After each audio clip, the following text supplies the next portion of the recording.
Good morning everyone. आज 30 जून 2026 के जितने भी महत्वपूर्ण अपडेट्स हैं उन सभी अपडेट्स को एमसीक्यूज फॉर्मेट में उसकी मुख्य बिंदुओं के साथ कवर करेंगे जो आपके आने वाले एग्जाम्स के लिए महत्वपूर्ण होंगे।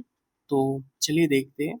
तो आज के अपडेट्स का पहला क्वेश्चन है, उपराष्ट्रपति सीपी राधाकृष्णन द्वारा हाल ही में विमोचित की गई नई पुस्तक संस्कृति रत्न भंडार जो भाव विहार इतिवृत्तों के लेखक कौन है? तो इसका जो आंसर होगा वो डॉक्टर जयंत कुमार राय और संगीता राय होगा। आप याद रखेंगे इसको। और ये नई पुस्तक जो है वो उत्तर बंगाल की संस्कृति पर आधारित एक विशेष किताब है जिसे लॉन्च किया गया है। और जो पुस्तक के लेखक है आपको तो पता ही होगा, डॉक्टर जयंत कुमार राय और संगीता राय है। और ये दोनों क्या है तो लोकसभा सांसद है। आप ये भी ध्यान रखेंगे। जो भवाइया शब्द है वो उत्तर बंगाल, असम और उसके आसपास के क्षेत्रों का एक बेहद प्रसिद्ध पारंपरिक लोक संगीत है। आप ये भी ध्यान रखेंगे। चलिए नेक्स्ट देखते हैं। 25 जून 2026 को अमेजन के सीईओ एंडी जेसी ने पीएम मोदी से मुलाकात कर भारत में कितने बिलियन डॉलर के निवेश की घोषणा की है? तो इसका जो आंसर हो जाएगा वो ऑप्शन सी होगा, 48 बिलियन डॉलर। अब जो अमेजन के सीईओ एंडी जेसी है उन्होंने नई दिल्ली में पीएम मोदी से मुलाकात की और मुलाकात करने के बाद 2026 से लेकर 2030 के बीच, यानी 2026 से लेकर 2030 के बीच 48 बिलियन डॉलर भारत में महानिवेश करने का निर्णय लिया है। और इस निवेश की मदद से साल 2030 तक भारत में 38 लाख यानी 3.8 मिलियन नई नौकरियां पैदा की जाएगी। आप ये भी ध्यान रखेंगे। और ये अपडेट्स भी आपके एग्जाम्स के लिए काफी महत्वपूर्ण है। आप इसे इग्नोर नहीं कर सकते, आप इसे याद रखेंगे। चलिए नेक्स्ट देखते हैं। प्रधानमंत्री नरेंद्र मोदी ने जून 2026 में किस देश की यात्रा के दौरान दुनिया के सबसे उम्रदराज जीवित जीव जोनाथन कछुआ से मुलाकात की है? तो इसका आंसर हो जाएगा ऑप्शन सी, सेशल्स। आप ध्यान रखेंगे। और ये भी अपडेट आपके एग्जाम के लिए महत्वपूर्ण है, तो आप इसे याद कर लेंगे। बोटेनिकल गार्डन में पीएम मोदी ने 194 साल पुराने जोनाथन नाम के जो विशाल कछुए उनके साथ मुलाकात भी की और उसे खाना भी खिलाया। और ये कछुआ गिनीज वर्ल्ड रिकॉर्ड्स के अनुसार दुनिया के सबसे उम्रदराज जीवित जमीनी जीव है। आप ध्यान रखेंगे।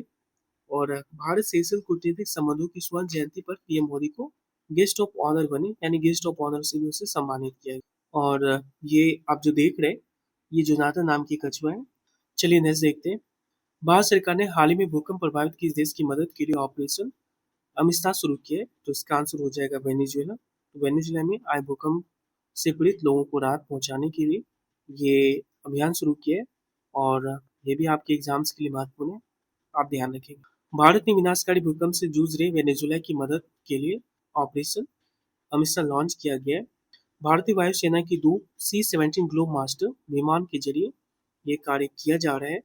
और आपातकालीन इलाज के लिए दो भीषण क्यूब पोर्टेबल अस्पताल, एक फील्ड हॉस्पिटल यूनिट भी भेजी गई है। अब मुख्य रूप से ये याद रखेंगे कौन सा ऑपरेशन चलाया गया है, तो ऑपरेशन अमिस्तान। और कौन से जहाजों के द्वारा राहत सामग्री पहुंचाई गई है, तो C-17 ग्लोब मास्टर के द्वारा। चलिए नेक्स्ट देखते हैं। भारत के 96 शतरंज ग्रैंड मास्टर कौन बने? तो भारत के जो 96 शतरंज ग्रैंड मास्टर बने हैं, वो एथन वॉज है। आप ध्यान रखेंगे। और ये भी जो अपडेट्स हैं वो आपके एग्जाम के लिए महा महत्वपूर्ण है, तो आप इसे याद कर लेंगे। तो गोवा के 14 वर्षीय इंटरनेशनल मास्टर एथन वॉस भारत के 96 ग्रैंड मास्टर बने हैं। उन्होंने ब्रोसिनिया और हर्जेगोविना में आयोजित सरायेवो जीएमएक्स टूर्नामेंट जीतकर यह मुकाम हासिल किया है। और ग्रैंड मास्टर बनने के साथ उनकी जो पीरी रेटिंग है वो 2522 पहुंच गई है। आप ये भी ध्यान रखेंगे। और ये एथन वॉज है। चलिए नेक्स्ट देखते हैं। भारतीय तट रक्षक बल में शामिल किए गए नए fast patrol vessels ICGS Akshay का निर्माण किस शिपयार्ड के द्वारा किया गया? तो इसका जो आंसर हो जाएगा गोवा शिपयार्ड लिमिटेड के द्वारा किया गया है। आप ध्यान रखेंगे। हालांकि ये भी अपडेट्स आपके एग्जाम्स के लिए महत्वपूर्ण है, आपको किसी न किसी एग्जाम्स में आपको देखने के लिए मिलेगा। चलिए नेक्स्ट देखते हैं। भारतीय नौसेना का कौन सा पाल प्रशिक्षण जहाज अमेरिका की 250वीं वर्षगांठ के सील 250 समारोह में भाग लेने बाल्टीमोर पहुंचा है? तो इसका आंसर हो जाएगा option B, INS INS Sudarshani. आप ध्यान रखेंगे। तो भारतीय नौसेना का पाल प्रशिक्षण जहाज आईएनएस सुदर्शनी अमेरिका के बाल्टीमोर पोर्ट मेरीलैंड पर पहुंचा है। और यह जहाज भारत के ऐतिहासिक ट्रांस ओशनिक अभियान नौकायान 26 के तहत अमेरिका की यात्रा पर है और इस यात्रा का जो मुख्य उद्देश्य है वो अमेरिका की आज़ादी की 250वीं वर्षगांठ के उपलक्ष्य में आयोजित किया जाने वाला सेल 250 मैरीलैंड समारोह में ये भारत का प्रतिनिधित्व करेगा। आप ध्यान रखेंगे। चलिए नेक्स्ट देखते हैं। भारत ने किस स्थान पर परमाणु ऊर्जा की उष्मा से चलने वाला दुनिया का पहला हाइड्रोजन प्लांट शुरू किया गया है? तो ये जो शुरुआत है वो कलपक्कम तमिलनाडु से किया गया है। आप ध्यान रखेंगे और ये भी अपडेट्स आपके एग्जाम्स के लिए महा महत्वपूर्ण है, तो आप इसे इग्नोर नहीं कर सकते, आप इसे याद रखेंगे। भारत ने परमाणु ऊर्जा की उष्मा पर आधारित दुनिया का पहला हाइड्रोजन उत्पादन प्लांट शुरू किया गया है और ये जो प्लांट है वो तमिलनाडु के कलपक्कम में स्थित इंदिरा गांधी परमाणु अनुसंधान केंद्र IGCER में लगाया गया है। यह प्लांट कलपक्कम की fast breeder test reactor FBTR की गर्मी का इस्तेमाल करके हाइड्रोजन बनाएगा। आप ध्यान रखेंगे। चलिए नेक्स्ट देखते हैं। हाल ही में संयुक्त अरब अमीरात को निर्यात किया गया GI टैग प्राप्त सुंदरजा आम किस राज्य से संबंधित है? तो GI टैग प्राप्त सुंदरजा आम का संबंध मध्य प्रदेश से है। आप ध्यान रखेंगे और ये सुंदरजा आम है। तो GI टैग प्राप्त सुंदरजा आम का पहला व्यावसायिक निर्यात सफलतापूर्वक किया गया और ये पहला जो खेप है वो 1 मीट्रिक टन की जो पहली खेप है वो संयुक्त अरब अमीरात UAE को भेजा गया है। यह विशिष्ट आम मुख्य रूप से मध्य प्रदेश की जो रीवा क्षेत्र है वहां पर उगाया जाता है। आप याद रखेंगे। केंद्रीय सहकारिता मंत्री अमित शाह ने हाल ही में किस राज्य में देश की पहली सहकारी आधारित टैक्सी सेवा भारत टैक्सी को लॉन्च किया है? तो ये जो लॉन्च है वो गुजरात के गांधीनगर में किया गया है। आप ध्यान रखेंगे।